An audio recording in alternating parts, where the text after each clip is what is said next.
The president and I will be journeying through the Alaskan wilderness. I think it's fair to say that I'm not in as good shape as you. Hopefully I'll be able to keep up. Wow, check that out. Unbelievable. Where we'll see the effects of climate change firsthand. When you took over as president, that glacier was here. The wild doesn't care who you are. I found this on the riverbank. This was half eaten by a bear. The fact that he told me that this was a leftover fish from a bear, he could have just left that out. Even if you're the commander-in-chief. Put me to work, man. You're about to see a side of President Obama. I made you this morning. Great president, but a lousy cook. I promise you, it's better than anything that you've ever had on this show. You've never seen before. We've got to get a selfie up here. This will be the best view of the lot. For security reasons, I can't have a smartphone. I had to borrow one from my staff. Hey, Joe, what's the code? I need a passcode. It's possible you guys could edit that out. Maybe not.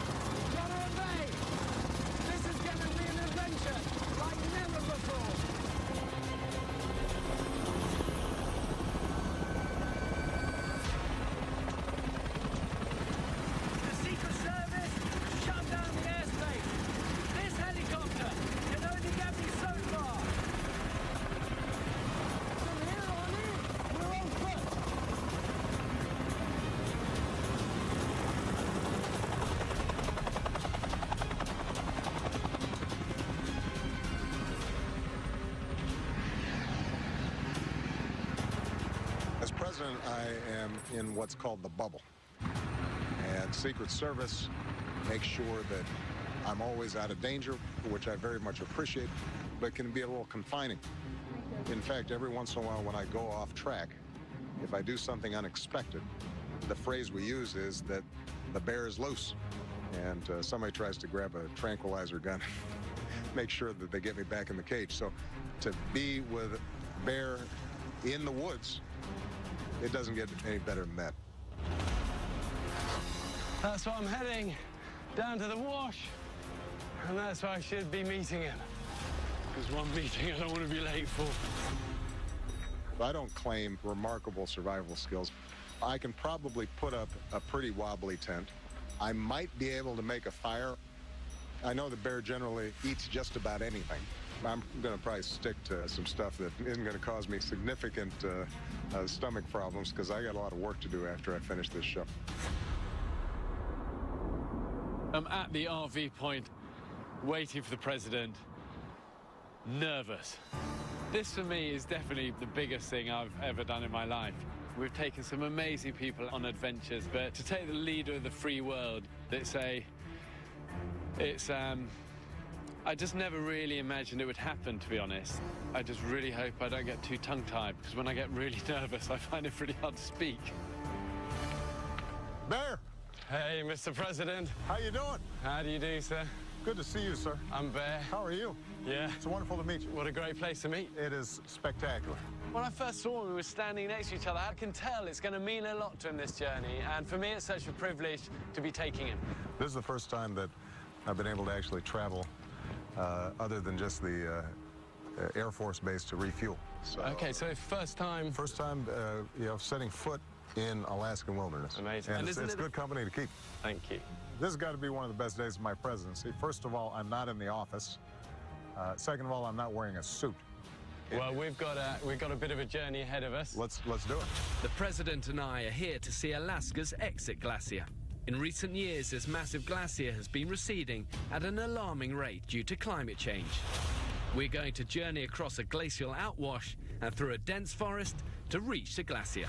We're going to try and get to the snout of the glacier. I think it's fair to say that I'm not in as good shape as you.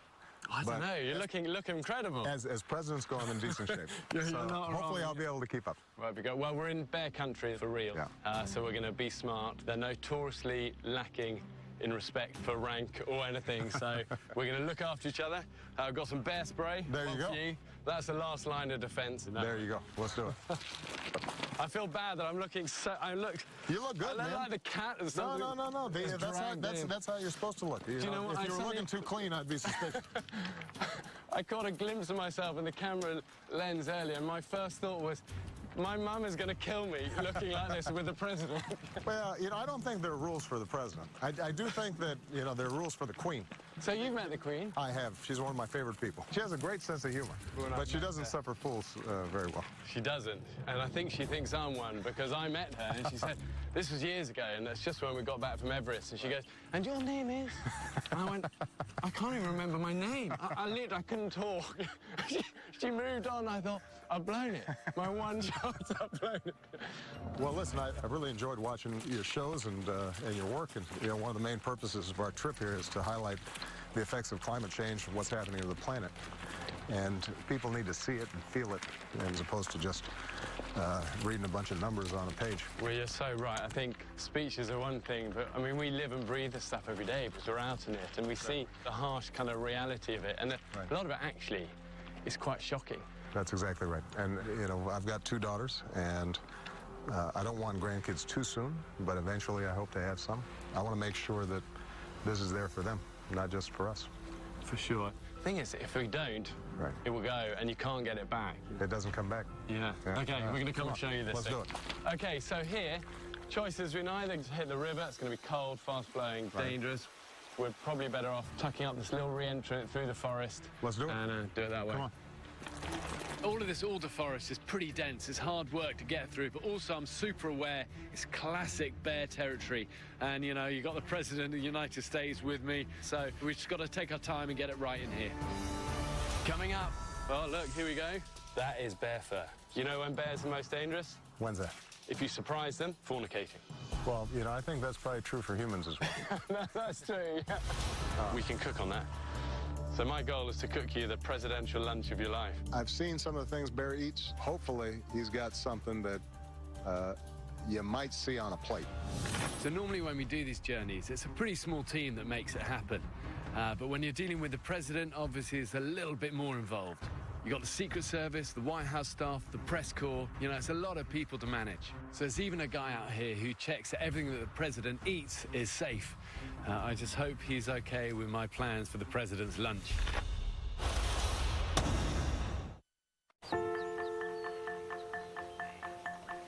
So where did your love of the outdoors come from?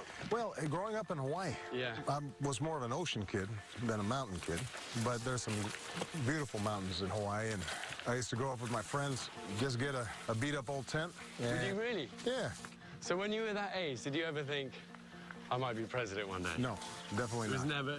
I think it's fair to say that not only did I not think it, but nobody else did either. Genius, So, genius. Yeah. Oh, look, here we go. What do we got here? That is bear fur. But, you know, it's no surprise they're going to use this route to come down to the river to feed. So there you go. That is brown bear fur. Bear showed me some bear fur, which is the first time I'd seen that stuff up close. It's more delicate than I would expect. But yes, that means we're just going to be... You got to be careful. Yeah. Absolutely. You know when bears are most dangerous? When's that? Feeding, Yeah. protecting their young. Right. If you surprise them, Right. fornicating. Well, you know, I think that's probably true for humans as well. That's true, yeah. So what do you do if you confront a bear? I mean, I've heard stories that rather than run, because they're going to be faster than you by a mile, that you have to stand your ground. But I don't know whether that's a myth or whether that's a fact. Well, you are right. They're faster than you, and, you know, they can climb trees, so up a tree is no good. Right. I think a good rule of thumb, if you intrude to their territory, just back away slowly, keep eye contact, back away out of it. Don't turn, don't run. Right. If they intrude on your camp, you want to make big, you want to be like super bear, you know, you want to make lots of noise, show you're not worth the fight, and scare them off. But the best thing is make lots of noise so they know you're coming. Right. I'm going to keep that as a rule of thumb. When I'm walking through the forest, I think there's nothing wrong with making a little bit of noise, just letting them know we're coming. Yo, babe! Keep the noise levels up. Want to make sure he knows we're coming, or she. Yeah, that's true. Because if she's got some cubs, that's when you really got to worry. Yeah. You know what my kids asked me? They said, you've got to ask the president, does anything scare him? You know, well, when Michelle's mad, I get worried. There's a certain look that she can give me that tells me. That's your survival instinct. Tell me. But, you know, I don't have a lot of phobias as a general rule. I mean, I'm not, you know, obviously as big of a thrill seeker as you are, but... I have a few phobias. Most of the time I'm game. What are you scared of? Really bad with cocktail parties. I'm not. It puts the fear of God. I'd be a terrible president. I'd do president but no cocktail parties. You know what? We'll try to keep you out of Washington. Thank you very much. Yeah, absolutely. I'll come and hang any time, but no cocktail parties. I got you.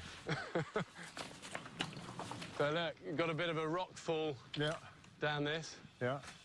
But a lot of this will be caused by what they call exfoliation, sort of rain. Right. It will freeze, it expands, cracks it, and then it all kind of tumbles down. But the good thing about all of this stuff is that... We can do something with it. Well, you get it, even a narrow one like that, we can cook on that. So my goal is to cook you the presidential lunch of your life. I've seen some of the things Bear eats, so hopefully he's got something that you might see on a plate. At minimum, it's got to be something that doesn't still have its legs and eyes on it. And then all of this is alder, all of these trees. Have you heard of catkins? No. Let's see if we see some. These are small ones. So what are these? But we can make tea out of that. Here we go. Here's some. I'll tell you what. Give me a. Just spot the. Yeah. One of the things that Bear is able to do is to constantly reconnect people to that more basic elemental experience that we all have when we're out in the open. We don't have televisions and we don't have cell phones. Pick a couple of these ones off. Now some of these look kind of... The little green... I got you. That's a good one right there. He's got a great spirit. And to learn from him some of the basics of survival, I think that's something that everybody thinks is pretty cool. So this got lots of vitamin C, anti-inflammatory, and makes good tea. What are these called again? So these are catkins. All right. That's going to be tea later. Let's do it. Okay, let's keep moving. I'm hoping we're going to get a view up here. All good? All good. Wow, check that out. Look at that. Unbelievable. This glacier is attached to this massive ice field. This is the tongue of it, Yeah, the Harding ice field. This is the largest ice field in the United States, covering 300 square miles. But it has shrunk an alarming 812 feet since 2008. But the crazy thing is, when you took over as president, 2008, that glacier was here. Yeah, that's how much we've lost. That's how, exactly, yeah. Just in that short period of time. When you see this glacier, it gives you a sense of the magnitude of them. But what you're also reminded of is how far it's already receded, just since my presidency. And it underscores once again why it's so important for us to pay attention to climate change and understand that there's something that we can actually do about it. Coming up, we've got to get a selfie up here. This will be the best view of the lot. For security reasons, I can't have a smartphone. I had to borrow one from my staff. Oops, I did. Oh, come on, President, you've done it again. This is excruciating. This is a sign that I don't have a smartphone. I've had to swim in this a lot. Have you? Yeah, naked. Yeah, that's not something we're going to do either. So safety is always our main concern on these journeys, but with the president, obviously it got taken to another level. So we had sniper teams all the way along the route in the mountains, and just before we started filming, a military helicopter started circling the area above us. And to be honest, I have no idea, you know, what they're up there looking for. Actually, I'm not even sure I want to know.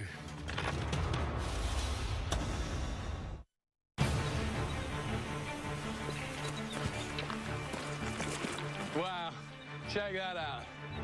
Look at that. Unbelievable. That's cool, isn't it? It's quite a special moment when we come out of the forest, come over this rise, and bam, right in front of us is this huge, giant white face of the snout at the end of the glacier. And we just kind of had a moment of taking it in and him realizing this is why he's fought so hard for all he's doing to try and protect our planet. You know, most problems in the world, as tragic as they may be, are fixable. You know, you can reverse trends. This is one of those trends where if it starts accelerating too fast, then we can be too late.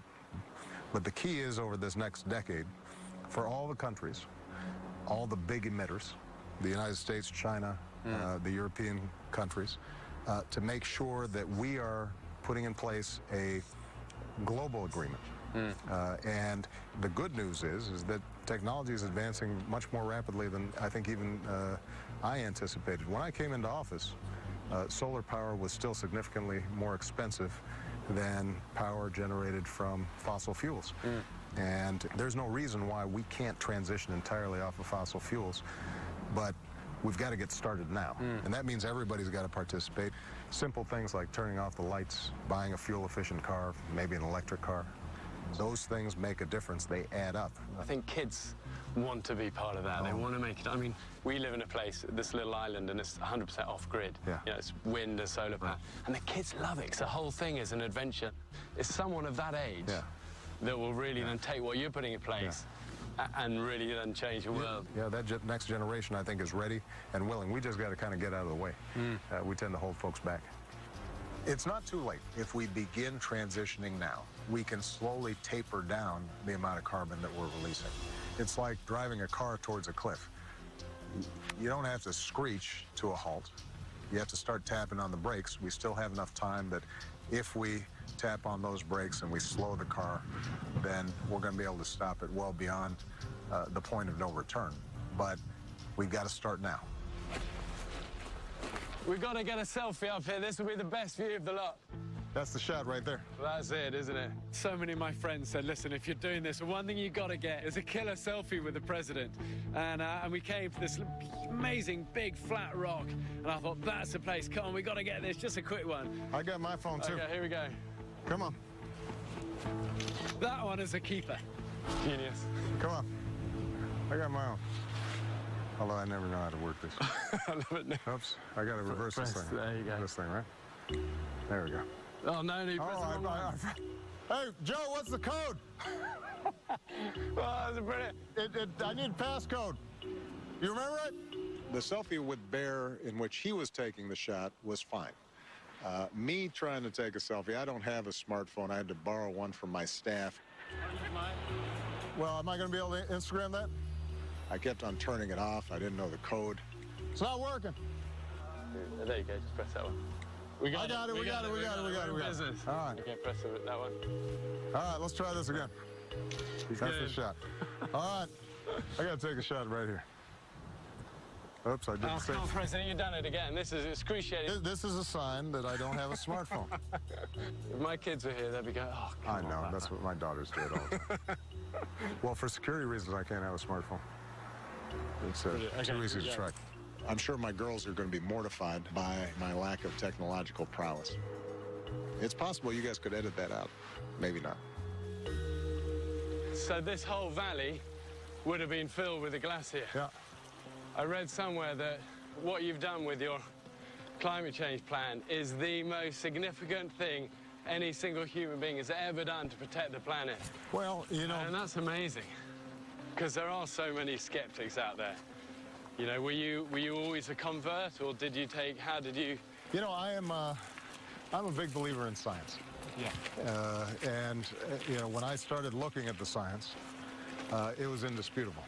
This must be one of the things that your girls, for example, are most proud of, that you're really making a mark on saving their future planet. Well, they may be proud of me. They don't necessarily admit it right now. So are they classic teenagers? You know, they're wonderful girls, and they're very sweet. They still love me, but they think I'm a little boring. I just want to see how this water is. That's some cold water right there. See, it's all grey. All of this glacial silt is all the big rocks that have been crushed by the weight of this whole mass of ice and powderizes. So if you drink a lot of this, it will actually What kind of impact would it be? Well, it gives you, if you drink a lot of it, it'll give you diarrhea. Is that right? Yeah. And you boil it up and it's fine. Yeah. I've had a swim in this a lot. Have It's you? the worst. Yeah, naked. Yeah. That's not something we're going to do either. No. No. Yeah, and the thing is, you're never at your best when you're freezing cold. I tell you what, one of the things that you should expect, but is always a little shocking, is how cold the water is. This is a big block ice. and it's part of the overall ecosystem in this region. If that starts changing, then a lot of things are going to be affected around here. So here you go, that really is it. As you say, this huge mass that goes for miles and miles beyond there. So this is right at the snouter at the end. It is remarkable to think of all this water just coming down. To see it dripping, generating water as fast as it was a reminder how rapidly and how accelerating the melting of these glaciers is going on. So this ends up being a key place for us to be able to study climate change, but also to understand the impact that it's going to have on the rest of the world. Coming up. I've got one favour to ask. Yeah, go ahead. I promised my wife I'll get you to sign something for her, but I couldn't find the only thing I could find in the airport. Oh, look at this. And now this is for real. I found this on the riverbank, okay? So don't freak out too much. So a bear has chewed on this. I think the president looked a little surprised when I pulled out this sort of bloody carcass of half-eaten salmon. So the president often jokes about being inside this bubble, almost like a cage. But actually it's true. I was telling your producers that the bubble is so tight that, and it's the toughest thing about being president. So every once in a while I'll go off script, and everybody gets very nervous. Yeah. Like, all right, you guys ready? All set? And you think, you know, being commander-in-chief, you can just do anything you want. But actually, that's not the case. Okay, so you feel that breeze coming down? Yeah. It's called a katabatic wind. Okay. That cold air sinking, coming down. All right. So we'll make a little bit of a rock wall here. Okay. Protect our fire. Then we can sit on some rocks. And what kind of rocks are we looking for? About that size? Any of these, just we'll pile them up like that, just to protect our flame. You get these quite strong, cold, katabatic winds that come off the funnel of the glacier, and that's just going to put a fire out straight away. So I asked the president if he'd help me make a simple rock wall. That would protect the fire, and then we get on with the important business of cooking the president some lunch. Fire in the middle. Okay. Is that all we need? That's all we need, yeah. Put me to work, man. Okay, that's all we need. All right. We got our slate. This is the piece of slate that we found earlier. So that's what we're going to light it with. A little fire steel. The good thing about these is that when it's pouring a rain, like it is most of the time in Alaska, you can still start a fire. You can still start it. Matches obviously get wet. Right. Lighters are failed at critical moments. Okay, so I always take this. So hold that one. All right. A little bit of All right, cotton ball. so you've got some cotton ball. You can use anything. I've even used the fluff from my belly button. It was a long hike. How much fluff do you store in your belly button? Always prepared. Apparently so. All right, what do we got here? So this is just a bit of solid fuel. Okay. Because obviously there's not a lot of dry wood around here. All right. Okay, so we'll put that on there. Yeah. So the way this works, Uh-huh. Right. see that sharp bit there? Yeah. Angle that. So if the cotton wool's there, Yeah. you're trying to drive it in. Got it. There.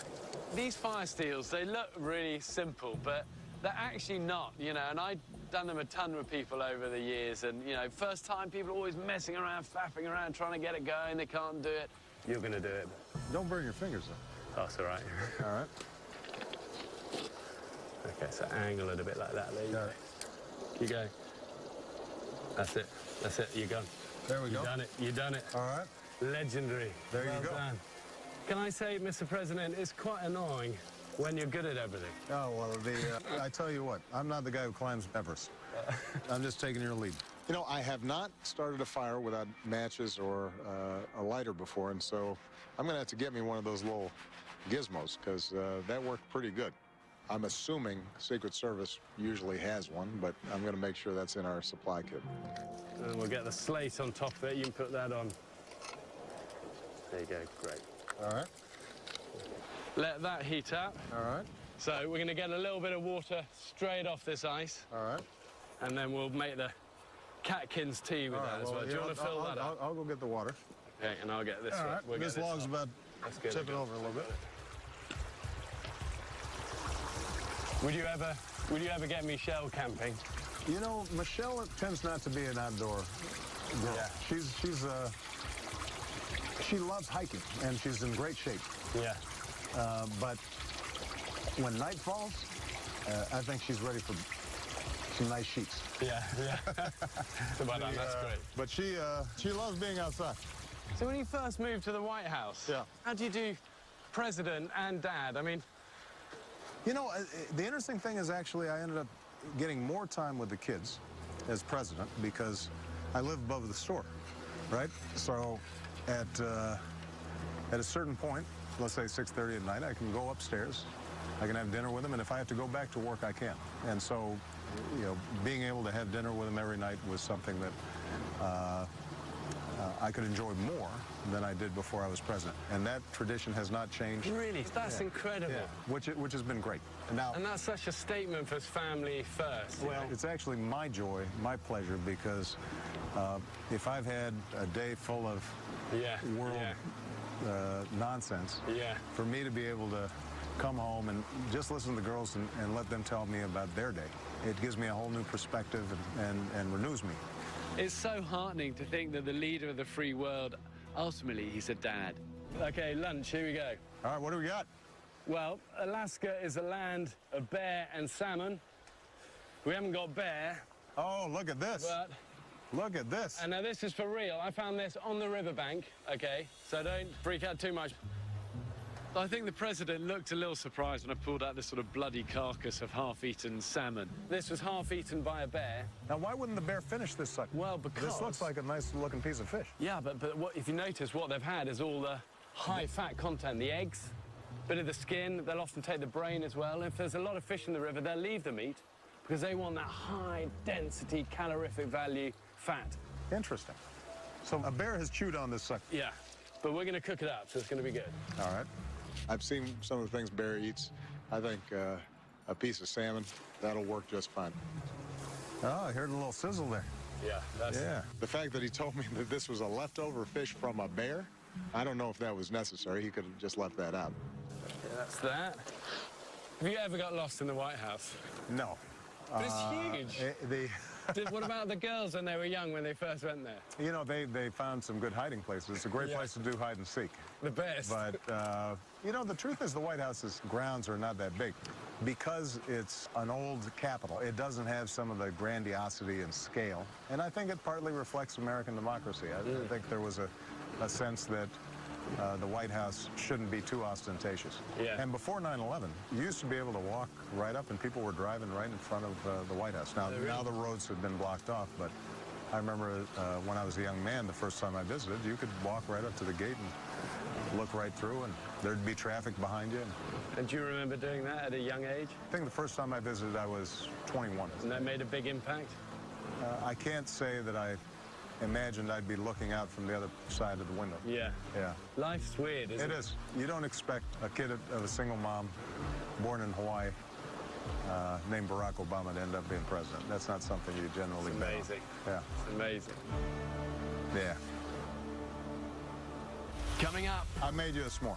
Let's see how it goes. I love you, but that looks terrible. I promise you, it's better than anything that you've ever had on this show.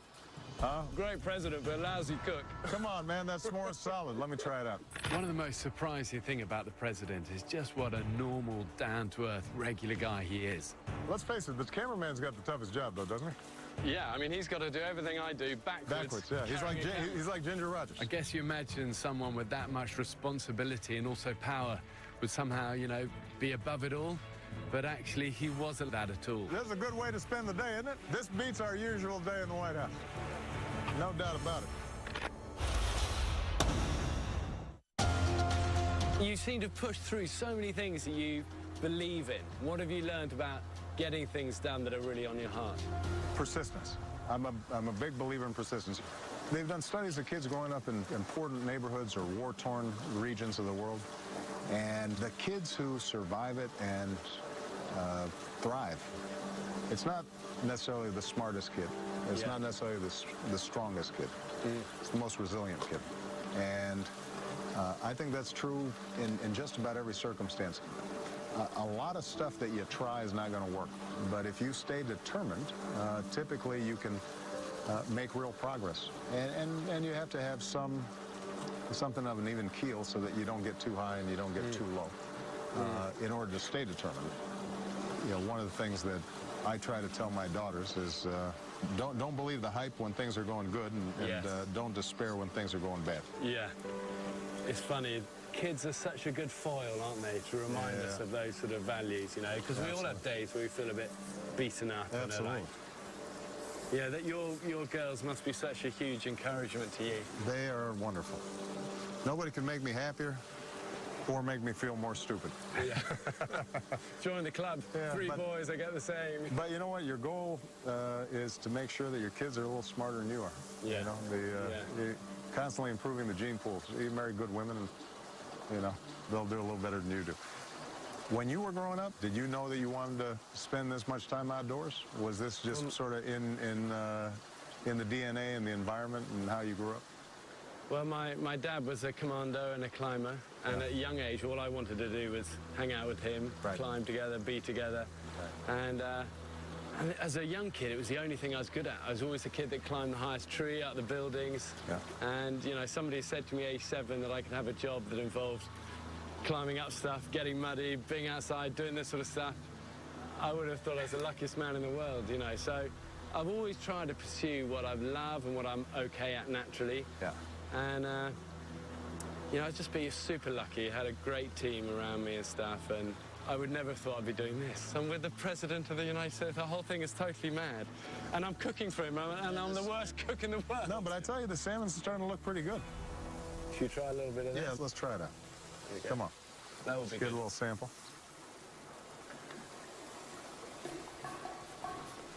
That's tasty. Can still smell the bare breath on it.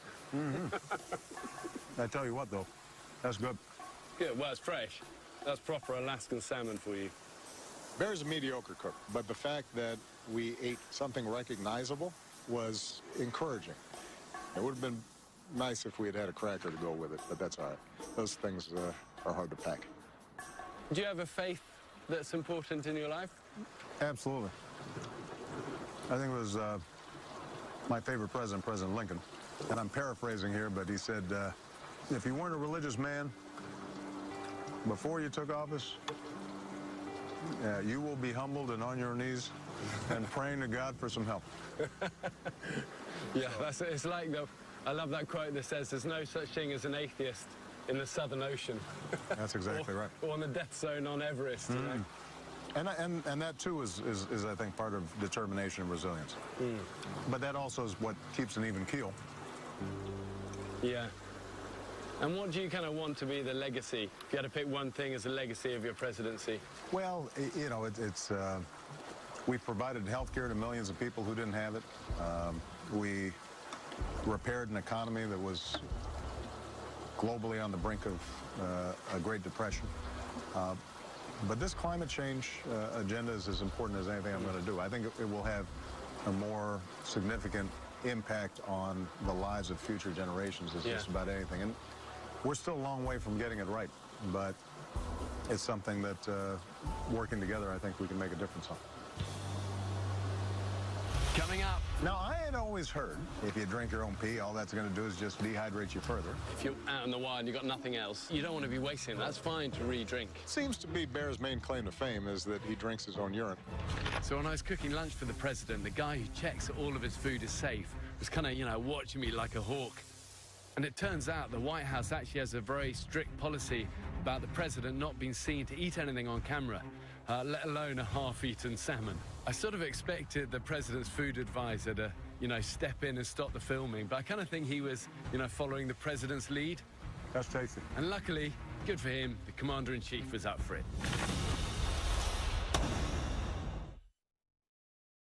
I want to do one thing for you. Normally my guests get terrible food. Yeah. They get bugs and all of this, but you're the president, so I'm going to make you the best dessert you'll ever have. What am I going to have? I've learned so much from so many good American friends, and the best thing I've learned is the s'more. Now, in Hawaii every year, we have a bonfire on the beach and we make s'mores. Yeah? So, okay, we are the s'more experts. I'm not. Sasha is the s'more expert. Okay, so talk me through it. You put your marshmallow on the stick. Okay. We're going to do this directly over the flame. Sometimes they catch fire. That's half the fun. That one's working right there. All right, now we're gonna put the marshmallow on. Oh, look at this. This looks insanely good. And then you get You get your other cracker on top there. Can I officially say the president's made me a s'more? I made you a s'more. Let's see how it goes. I love you, but that looks terrible. I promise you, it's better than anything that you've ever had on this show. Huh? Great president, but a lousy cook. Come on, man, that s'more is solid. Let me try it out. Oh, it's good. I think we've earned it. We've burned some calories. That's not bad, man. What are you talking about? That's good. Come on. Not as good as your salmon, but pretty good. You know, when they announced that we were doing this, there was a petition on the White House. What'd they want me to eat? They said, you got to get the president to drink his own pee, and all the Secret Service went, you'd end up in some jail somewhere, you know. It's like... This seems to be Bear's main claim to fame, is that he drinks his own urine. You know, I suppose in extremis, it's something that I would do if the alternative was death. It's not something I'd make a habit of, and I probably wouldn't do it just for a TV show. Now, I had always heard if you drink your own pee, all that's going to do is just dehydrate you further. If you're really dehydrated already, so you're peeing out brown pee, right? It's pure waste product. It's not going to help. It's not going to do it. But if you're well hydrated and you're out in the wild and you've got nothing else, right? You don't want to be wasting. That's fine to re-drink. Okay. And it will help you. And there are a lot of stories of people drinking their own pee and actually saving their lives. So. Okay, so the notion would be that you might want to actually drink some pee even while you still have some water. The key is to drink it while you've still got some water. Got it. So but once you're really dehydrated, then it's gone. Because the notion is that you stretch it out a little bit. I did learn something, though. If you kind of mix in some urine while you still have water and you're relatively hydrated, that can stretch your water supply out a little bit. I feel fairly confident that I'm never going to find myself in that circumstance, but it's good to know.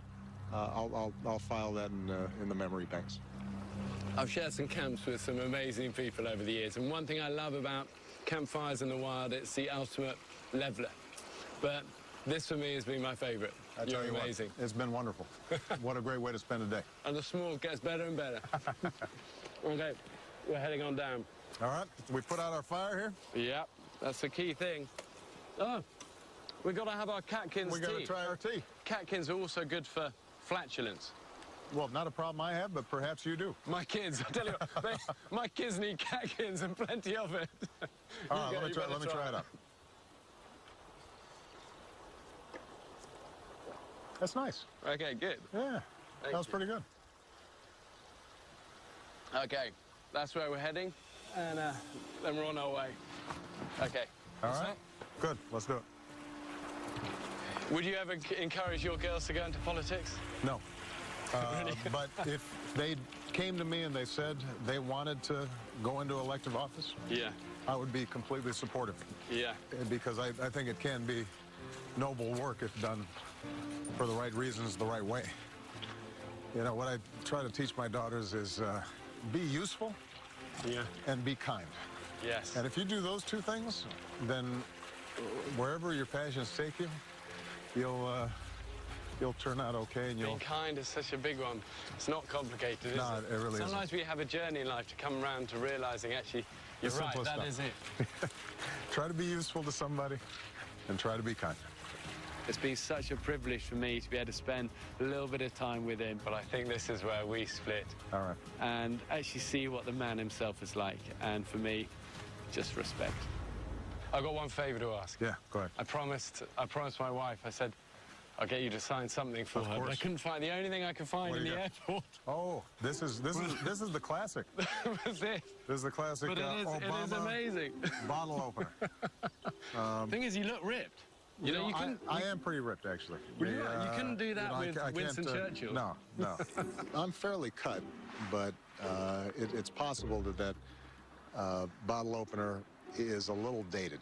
I noticed, for example, there was no gray hair on the Obama figurine, and clearly the presidency's taken a little bit of a toll.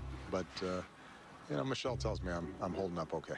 Do you know the thing I was most worried about on this whole trip? What's that? Just keeping you safe. I'm skinny, but I'm tougher than I look. You are. Well, we've made it. Mission accomplished. Thank you. Can I pray for you before we go? Absolutely. One of the things I really wanted to do was to be able to say a little prayer with him, and it's always awkward doing that. But, you know, here's a man who really has the weight of the world on his shoulders. And everyone's always taking from him. And I just wanted, just for 10 seconds, just to be able to pray for him and for protection over the incredible stuff he's doing. Lord, I thank you for the President's great strength of courage and character. Bless and protect his work and his family. Forgive us when we fall short and help us to be strong in you. Amen. Amen. Appreciate you, man. Amazing. Thank you. God bless. right. Honestly, it's been such a privilege. I had a wonderful time. As I said, I'm in awe of what you're doing to protect our planet. Well, you are a great ambassador for the wilderness, and I promise I will not invite you to a cocktail party. I might make an exception for you, Mr. President. Well, no, but maybe we can scale the face of the White House. Safe journey out. Thank you. Don't get attacked by a bear. I won't. Secret Service is over to you. Bear was a terrific companion, also to get a sense of how passionate he is about the wilderness and sharing that knowledge. It was a wonderful time. And the fish was pretty good, too. You know, we've only got one planet, and we've got to care for it before it's too late. But what it takes is for strong men to stand up and be counted and do something that's going to make a difference. I feel a real kind of care for this protection and love he has for the planet, and I really want to champion what he's doing because it is remarkable. Alaska, in some ways, is ground zero for what's happening in climate change. We can't take this for granted. It's one of the great legacies of this country. We started the movement for national parks, for preserving huge chunks of wilderness, and that's part of what sets America apart. If we ever lose that, then we're going to lose an essential part of who we are.